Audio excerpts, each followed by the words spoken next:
Now he enters in a handshake here, and Sindarov adjusts his pieces.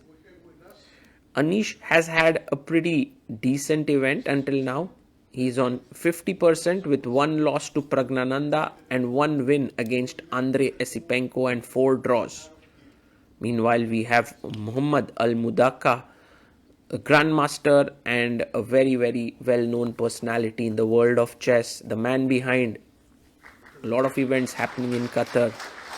And he makes the first move. The players are ready. Everyone's ready. This is going to be a super exciting game. And this game, pawn to d4 by Javokhir Sindarov. Anish brings his knight out to f6. And pawn comes up to c4. And pawn to e6 played, opening up the bishop. We have knight to f3. And now pawn comes up to d5. This is the queen's gambit declined. Knight to c3 played. And we have bishop to b4, the Ragozin variation that Anish has played with both colors.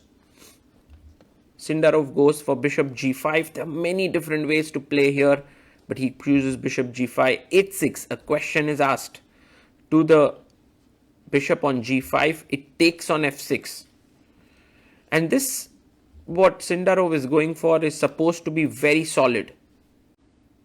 Queen f6, e3, opening up the bishop's path here. Castles, and you're not losing the pawn in the center because the knight is pinned here.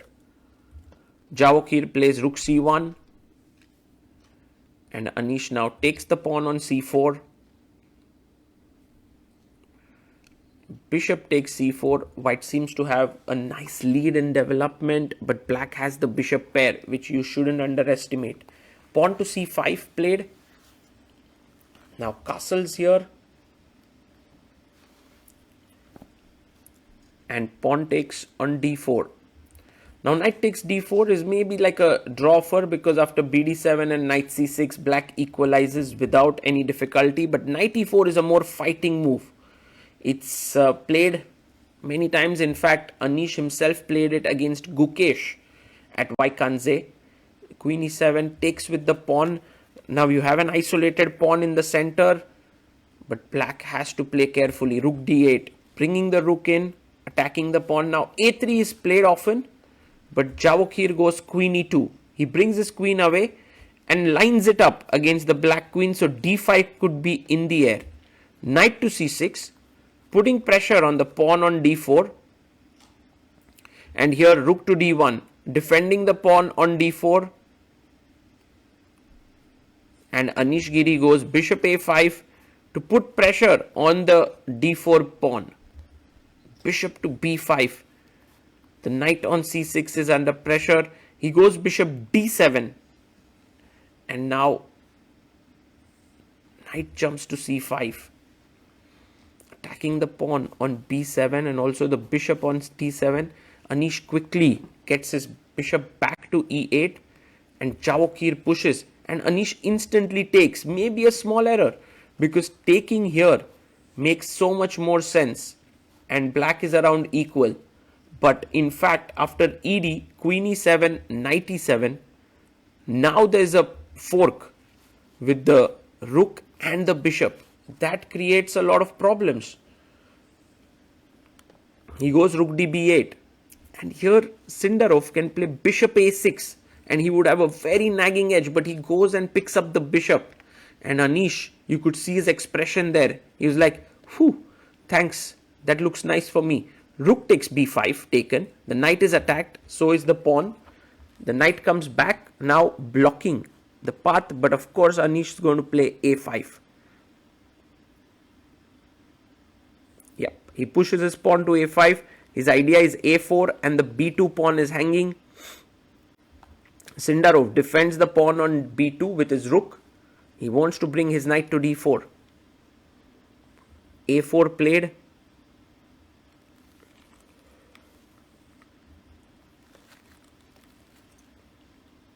Knight to d4. If we take stock of the situation, white definitely is the one for choice. The reason is simple. You will see that this knight is very well positioned. It cannot be moved. The pawn on d5 is a bit weak. You have both the knights which are doing pretty good. The bishop on e8 is a bit passive. So taking all of these into consideration, it's a very minuscule edge that white has. And it's something that gives Sindarov a reason to play on. b3.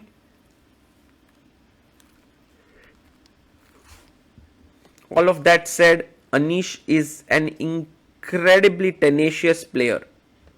AB, AB. And now, pawn to f6 played. He would like to bring his knight somehow to the e5 square. g4, Javokhir starts to gain a bit of space. And Anish says h5. I also need some breathing space, and exchanging pawns, I believe, is to Anish's advantage. Knight e1. Putting the knight maybe to d3, but also possible is knight c2 to knight e3. hg taken, and takes back with the g pawn, with the h pawn. The knight comes in to g6, and f3 played here by Sindarov. Anish brings his knight to e5. You know, Anish is an amazing defender because he just feels where his pieces belong. He sees what are the squares and he just makes those moves. And now g5, putting the pawns on the opposite color of his bishop. So these are on dark squares. Knight d3, offering a trade of knights. Bishop goes to d7, stopping the white knight from coming in. King g3 played. So knight takes knight, and this is something which is questionable because, you know, Anish could play simply with his king, but maybe he didn't like the fact that the knight was jumping in here. So he decided to take, and now rook b6. Rook comes back to d2. Now this is getting a bit dangerous if you think about it, because the rooks are swinging over to the h file. King f7. Anish has 14 minutes only. Javokhir has 1 hour 14 minutes. We are on move 36. Few more moves to make. d5 pawn under pressure. Anish basically says, take it, Javokhir. If you take it, I'm happy. Bishop e6. Javokhir says, I won't take it. I won't activate your bishop. I'll try to come in via the h file. He goes rook d6, defending the pawn. And now Sindarov, the king is on g3. He brings it back. King f2, king e3. King goes to g7. And Anish now can go rook c1 to h1.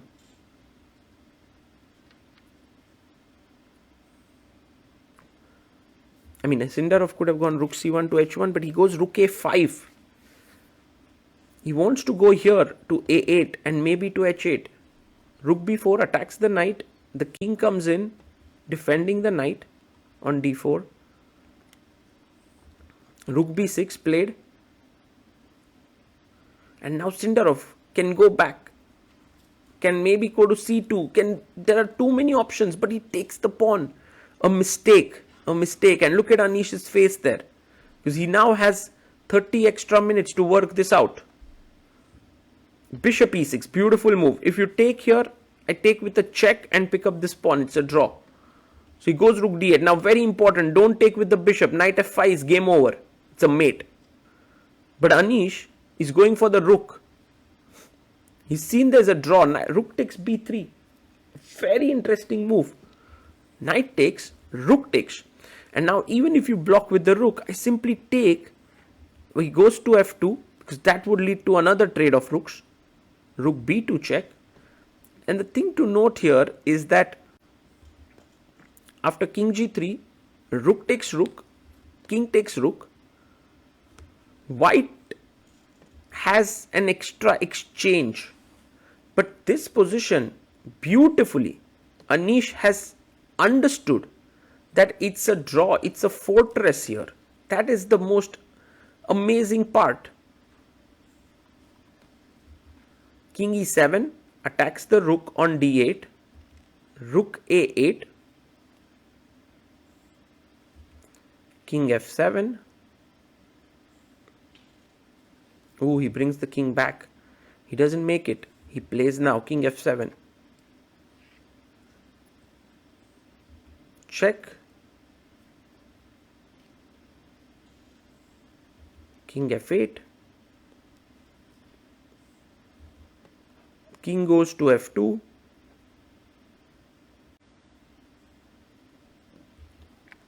King comes up to e8. King e3. And now f5 is where you want to push. But maybe you don't even want to push that. All that Anish wants to do is control the dark square with his king here, and the bishop will control all the light squares, and the pawn is controlling here. Now very important, you can let the white king come here to d6. You can see Anish not even worrying about this fact, that but all he needs is one square on this diagonal to keep moving. See, he just needs this a2. If the king goes here, he'll get c4. Now he gets the b3 square.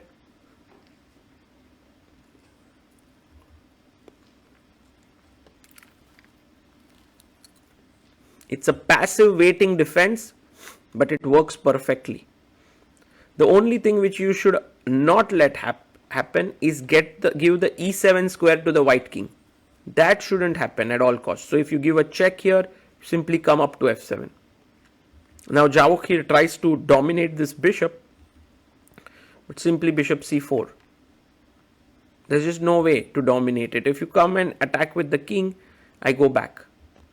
So rook b4 and now bishop a2. There's one square always on the diagonal. It's amazing how Anish had actually figured out that there was this possibility to give up the exchange. He knew it. Rook check. Once again, an important move. King f8. I mean, king e8 would also work, but king f8, rook b2, and now bishop to c4. Just bringing the bishop in. Rook f2, and maybe now Javokhir finally trying for this f4 break, or maybe not. Maybe not, because f4 trades, and that's also a draw. He keeps waiting. Rook f1.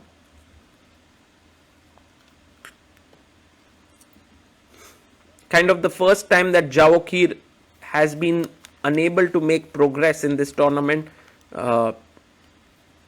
It's literally with everyone he's managed to do that, and even against Anish today, I think he was very close to getting a lot of pressure. It's just that he took that pawn on d5 and then everything cleared up so quickly. King f7, check, king f8, king d7, who tries to come in with the king. Now this could be a new concept or an idea. Anish simply blocks here. Rook attacks the bishop.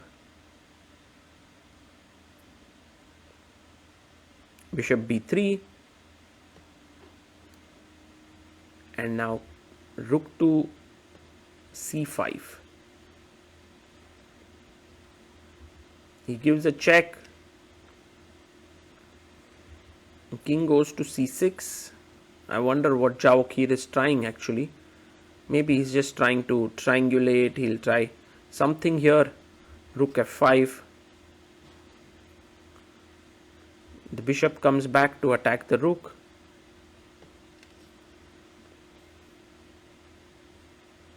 And what an interesting move. Because if you take here, this is a lost endgame. So Anish should just play bishop b3. Keeps the bishop here, rook b5. Bishop a2.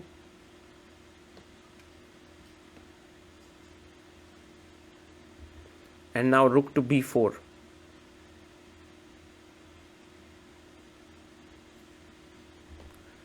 The king goes back to f8. And finally, Javokhir says, okay, enough is enough. Let's move on. Takes. Rook takes. Now attacking this pawn. King g7. Maybe king e7. Should be careful. He plays it. He's checked it. Now king here. He plays king e7. Isn't this pawn hanging? But once again, amazing calculation by Anish here. If rook takes f6, he goes king g5 and he's going to win this pawn. Rook f2. Attacking the bishop. Bishop b3. And the idea is bishop d1 and take the pawn.